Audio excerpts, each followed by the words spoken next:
Este material se lo dedico a esas personas que tienen interés por entender el significado de algunas palabras usadas en física y comprender los principios de la electricidad. Opté por llamarle Tratado de Aguaicidad. Si la electricidad no se hubiera descubierto, es posible que en estos días usáramos el término aguaicidad. La electricidad es hasta cierto punto incomprensible porque no se puede ver cómo van los electrones de un lado a otro dentro de los alambres. En este video, por medio del agua, explicaré el significado de algunos términos que se usan en electricidad y en física. Pretendo ejercitar el razonamiento para que se entiendan los conceptos, no para memorizar definiciones o fórmulas. Requiero de tu imaginación y también de tu buena voluntad para aceptar escenarios que nomás pueden funcionar en la mente de cada quien, como pudiera ser sentir el viento generado por un ventilador operado con agua o ver una lancha navegando en un río de miel. Inventé algunas palabras muy semejantes a los términos eléctricos para poder hacer referencia a cosas que nadie usa, pero que existen en la vida real y no se contraponen con ninguna ley de la física. Iniciaré dedicándole tiempo a estos conceptos. Después los complemento y al final los relaciono con el Sistema Internacional de Medidas para que todo lo expuesto concuerde con lo que dicen los libros de física y electricidad. Este es el cuarto video que hago sobre este contenido. La experiencia de los otros tres me ha hecho modificar la secuencia de los temas para que pueda comprenderse mejor este asunto tan apasionante que es la electricidad. Lo que está aquí es parte de lo que aprendimos mis alumnos y yo cuando coincidimos en el ITESO. Voy a empezar con 6 conceptos muy relacionados: conductancia y conductividad, resistencia y resistividad, y conductor y aislante. Conductancia. Entiendo por conductancia la facilidad que ofrece un medio para que algo pueda pasar de un lugar a otro. Cuando oigo la palabra conductancia, me imagino un trozo de material y objetos que lo están cruzando. Por ejemplo, un canal es un medio para que circulen lanchas. Una carretera es un medio para que circulen vehículos. Una manguera es un medio para que circule agua. La conductancia, que la voy a representar por una G mayúscula, depende de la sección transversal del material por donde va a pasar el objeto. Por ejemplo, entre más ancho sea el canal, más fácil va a ser que las lanchas pasen de un lado a otro. Entre más carriles tenga la carretera, más fácil va a ser que los vehículos pasen de un lado a otro. Entre más área tenga la manguera, más fácil va a ser que el agua pase de un lugar a otro. Entre mayor sea la sección transversal A, mayor será la conductancia. La conductancia también depende del material del que está hecho el medio. Por ejemplo, la conductancia será mayor si el canal tiene agua en vez de miel, si la carretera tiene pavimento en vez de lodo, si la pared de la manguera es lisa en vez de ser rugosa o llena de óxido. A la propiedad que tienen los materiales para dejar pasar a través de ellos algún objeto le llamaré conductividad. Para referirnos a ella, le asignaremos la letra griega sigma minúscula. Es un número, una constante que depende del material del que está hecho el medio y del objeto que lo va a atravesar. Por ejemplo, en el caso de las lanchas, si la conductividad del agua fuese 100, la de la miel apenas llegaría a un 8. En el caso de los coches, suponiendo que la del asfalto sea 50, la del lodo quizá no pase de un 3. En el caso del agua, si una manguera lisa tiene una conductividad de 300, la manguera rugosa es posible que no sea más de 50, y una oxidada quizá no llegue a 10. Cuando hablamos de conductancia nos referimos únicamente a un tramo homogéneo del medio que hay que atravesar. Entre más corto sea, mayor será la conductancia, porque más fácil llegará algo de un lado a otro. Le asignaremos la letra L. Así, la conductancia G que presenta un medio al paso de algo es directamente proporcional al área o ancho de la sección transversal y a la conductividad del material, pero es inversamente proporcional a su longitud. Con las unidades apropiadas podríamos establecer una igualdad. La conductancia G depende de la forma del material que permite pasar algo de un lado a otro. La conductividad, sigma, depende de lo que está hecho o cómo está hecho el medio y qué es lo que lo va a atravesar. Esta igualdad es una forma de expresar la relación que hay entre las cuatro palabras. Es la representación matemática de un concepto que se entiende, y no una fórmula que se debe aprender de memoria. Se dice que un material es aislante a algo cuando este algo no lo puede atravesar. Por ejemplo, la conductividad del cobre para el paso del agua es 0. El agua no puede pasar a través del cobre. El cobre es un aislante para el paso del agua. Pero la conductividad del cobre al paso del calor es muy alta. El calor pasa fácilmente a través del cobre. El cobre es un buen conductor de calor. Otro ejemplo. La conductividad de una carretera asfaltada para el paso de las lanchas es de 0. La carretera es un aislante al paso de lanchas, pero es muy buen conductor para el paso de vehículos. Esta vereda tiene una conductividad muy baja. Es casi un aislante al paso de personas. Su sección transversal es muy pequeña. Bien, así como se puede decir que un vaso con agua hasta la mitad está medio lleno, también se puede decir que está medio vacío. De forma similar se puede hablar de conductancia o de resistencia. Entiendo por resistencia la dificultad que ofrece un medio para que algo pueda pasar de un lugar a otro. Lo contrario de la conductancia. Más largo, más resistencia. Más área, menos resistencia. Más conductividad, menos resistencia. Con las unidades apropiadas podríamos establecer una igualdad. Este camino tiene una resistencia muy alta. Es casi un aislante al paso de personas. Recordando, la conductancia G es directamente proporcional al área y a la conductividad, pero inversamente proporcional a lo largo. La resistencia es directamente proporcional a lo largo, pero inversamente proporcional al área y a la conductividad. Esta relación indica que la resistencia es el inverso de la conductancia. Para facilitar las cosas, al inverso de la conductividad se le llamó resistividad y se representa con una ρ minúscula. Así, un material entre más largo sea y entre más resistividad tenga, más se opondrá a que pase algo a través de él. Pero entre más sección transversal tenga, más fácil lo atravesará. Resumiendo, conductancia es el inverso de la resistencia y conductividad es el inverso de la resistividad. Las palabras se confunden por su gran parecido. También en inglés se parecen mucho. 6 términos cuyo significado se comprende.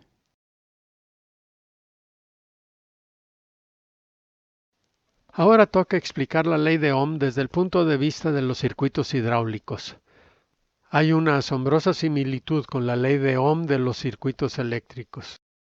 Aquí hay 3 vasos iguales y una botella que tiene 3 orificios, uno chico, uno mediano y uno más grande.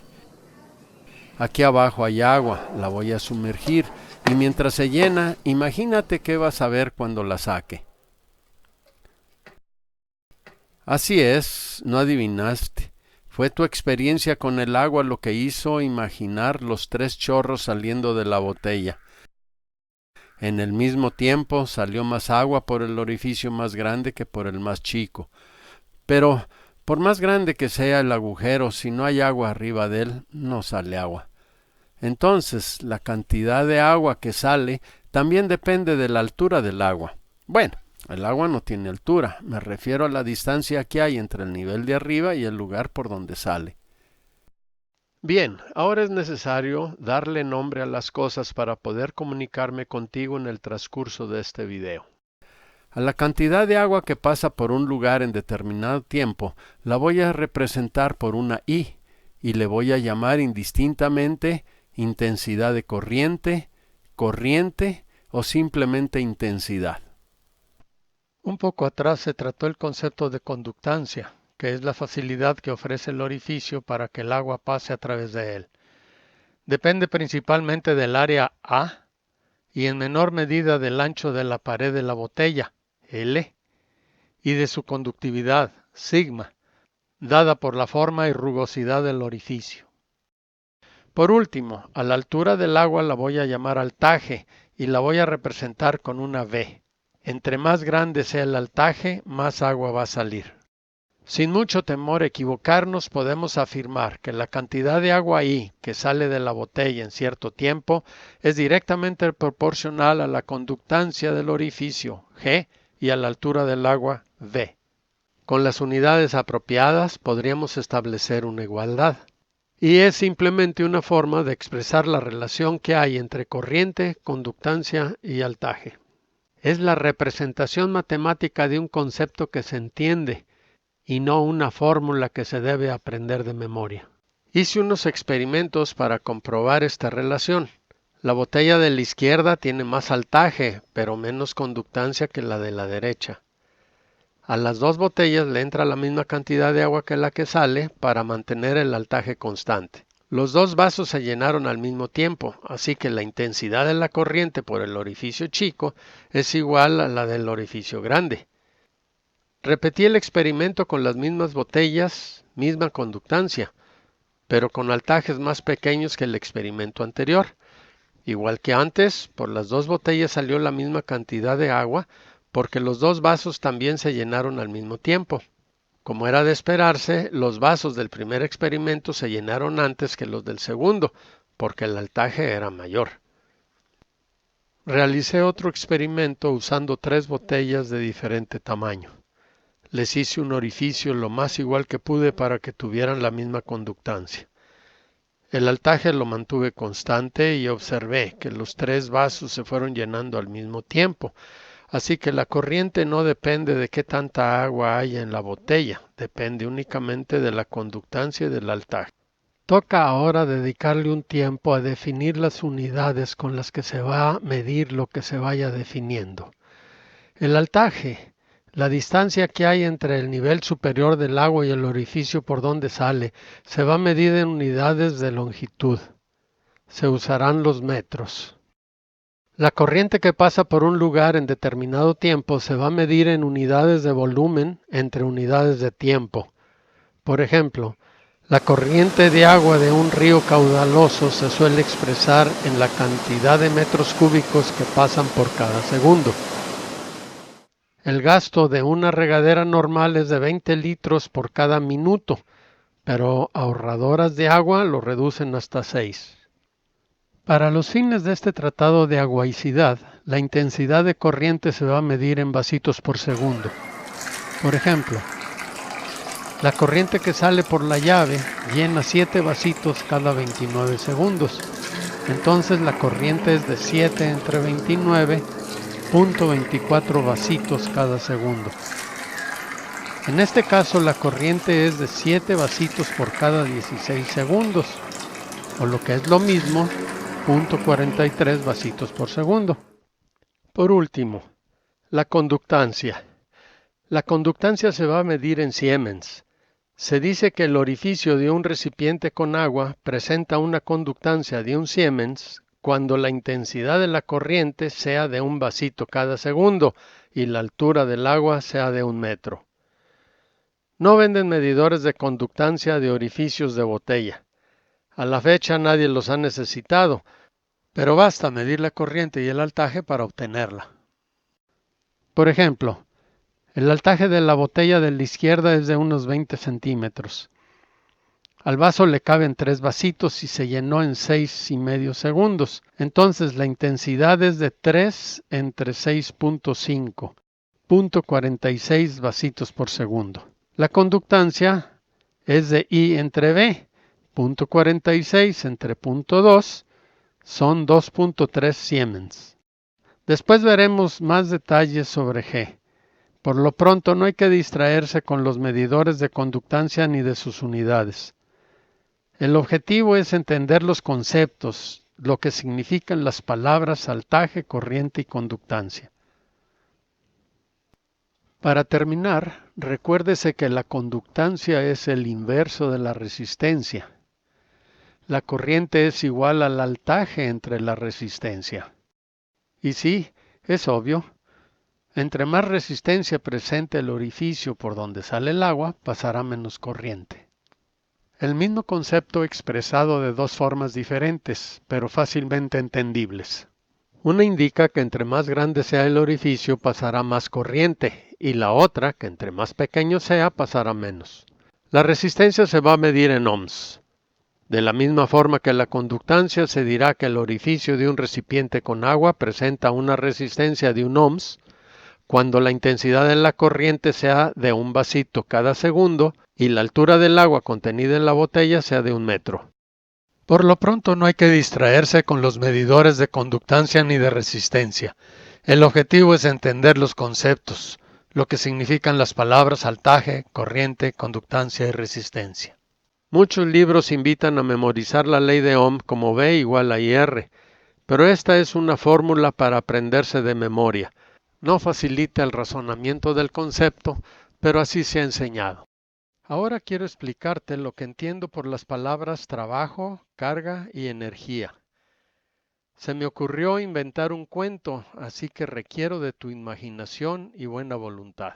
Hace muchos años, quizá más de 10,000, un ermitaño vivía en un lugar muy remoto y hermoso, pero hacía mucho calor. Inventó una máquina a la que llamó ventilador. Consistía en un eje, aspas y una manivela. Al darle vueltas movía el aire y con muy poco trabajo producía un buen ventarrón. Pero en las noches o dormía o le daba vueltas. Necesitaba una máquina que trabajara mientras él dormía, algo que almacenara el trabajo hecho durante el día para regresarlo en la noche en forma de viento. Tomó lápiz y papel y se pasó unos días imaginando cómo resolver el problema. Así inventó una máquina a la que llamó motor operado por agua. Un eje, unas cucharas y una botella con agua. No hay mucho que explicar, el aparato funciona. En un extremo le puso las aspas y obtuvo lo que llamó ventilador nocturno. Así empezó su proyecto. Construyó el motor de un tamaño apropiado para su recámara, álabes, eje, recipiente para el agua usada, le puso las aspas y para hacerlo funcionar necesitaba un tinaco donde almacenar el agua y una manguera para transportarla al motor. El ermitaño era conocedor de la ley de Ohm. Sabía que tenía que experimentar con la altura del tinaco y con la conductancia de la manguera para lograr una corriente tal que al chocar con los álabes hiciera girar al eje y las aspas produjeran un viento agradable. Definida la corriente, el tamaño del tinaco debería de ser tal que cuando estuviera lleno, el agua debía durar toda la noche en salir.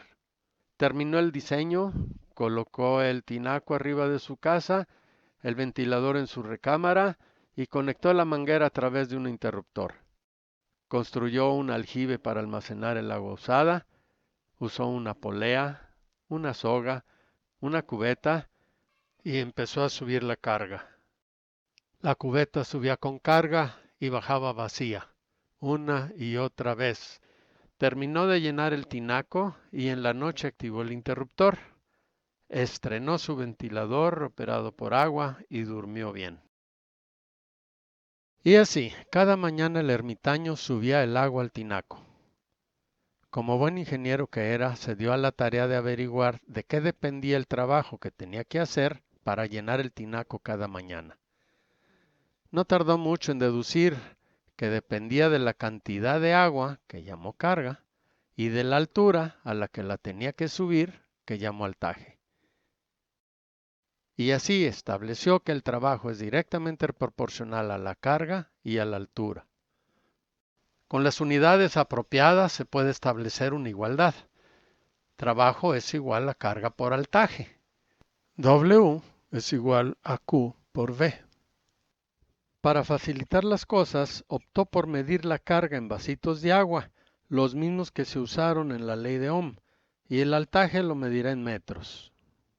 Entonces, el trabajo se va a medir en vasitos por metro. Así, si al tinaco le cupieran 10,000 vasitos y estuviera a una altura de 13 metros, El trabajo que se tendría que hacer para llenarlo sería de 130,000 vasitos por metro. Toca hacer un paréntesis. Cuando un coche puede desplazarse 10 kilómetros con 2 litros de gasolina, se dice que tiene un rendimiento de 5 kilómetros por litro. Cuando en una tienda venden una docena de zanahorias a 2 euros, se dice que su precio es de 6 zanahorias por euro. 5 kilómetros por litro. 6 zanahorias por euro. ¿Es una multiplicación o división? Ahí está el detalle, como diría Cantinflas. ¿Es entre o es por? Se dice por, pero son divisiones, no multiplicaciones. Deberíamos decir que tiene un rendimiento de 5 kilómetros por cada litro, o que nos dan 6 zanahorias por cada euro. No es posible cambiar la forma de decir las cosas, así que en el caso de multiplicación de unidades, se ha optado por quitar la palabra por. Y decir, por ejemplo, que el trabajo se mide en vasitos metro. Con esta imagen quiero reafirmar el concepto del tamaño del trabajo al subir agua a un tinaco. Lo mismo da subir 1000 vasitos a un metro que 100 a 10 o que 10 a 100.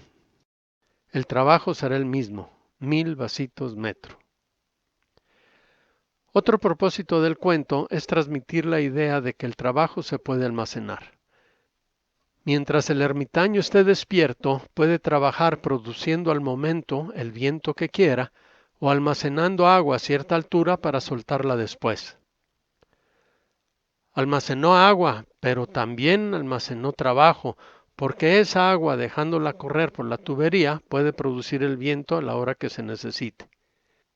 Al trabajo almacenado le llamó energía y dijo que energía es la capacidad que tiene un objeto para hacer un trabajo.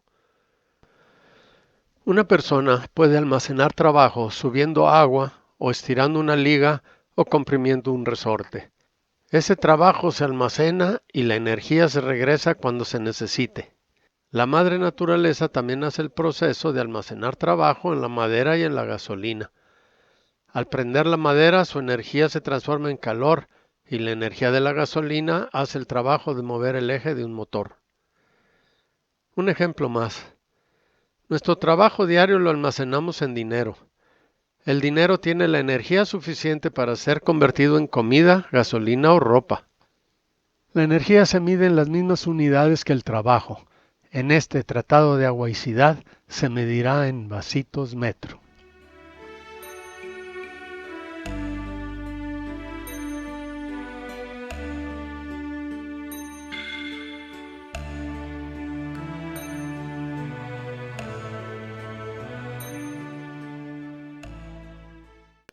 El objetivo de esta primera parte es que al oír o leer las palabras que hemos estado usando, se forme una imagen en el cerebro de lo que significa. La palabra energía significa trabajo almacenado. Trabajo que se hizo antes para usarlo cuando se necesite. El agua en el tinaco espera la señal del ermitaño para que fluya por el ventilador y se produzca viento. Trabajo es eso que tenemos que hacer para mover una carga a cierta distancia. El altaje. La carga es el medio físico que usamos para almacenar el trabajo. En el caso de la resortera, la carga es la oposición de la liga a ser estirada y el altaje la distancia que se recorre. En el caso del resorte es la oposición del resorte a ser oprimido y el altaje es la distancia que se oprime. Trabajo es carga por altaje. Vasitos metro. Es fácil imaginarse un vasito para medir una cantidad de agua. Cuántos vasitos se subieron cuántos metros y ese es el tamaño del trabajo. Para que el ventilador funcione se necesita que fluya el agua, que haya una corriente, que pase agua con la velocidad necesaria. Si pasa muy poca, por ejemplo un vasito por minuto, las aspas no se mueven, y si pasa mucha, 100 vasitos por segundo, seguramente se rompería el ventilador. Es muy importante tener en la mente la imagen del chorro de agua, el concepto de intensidad de corriente. la cantidad de vasitos de agua que salen de la manguera cada segundo. Inicié con la conductancia porque es más fácil entender que a determinado altaje, a más conductancia saldrá más agua. Las primeras veces que se usan estos términos es más difícil relacionarlos al revés, que a mayor resistencia pasará menos corriente. En el ejemplo se hace referencia a la conductividad del orificio de la botella, pero es una manguera la que lleva el agua a las aspas. La conductividad depende de qué tan lisa o rugosa esté hecha la pared por la fricción que se genera al circular el agua. Así, entre más larga sea la manguera, más fricción y más difícil será que el agua fluya a través de ella.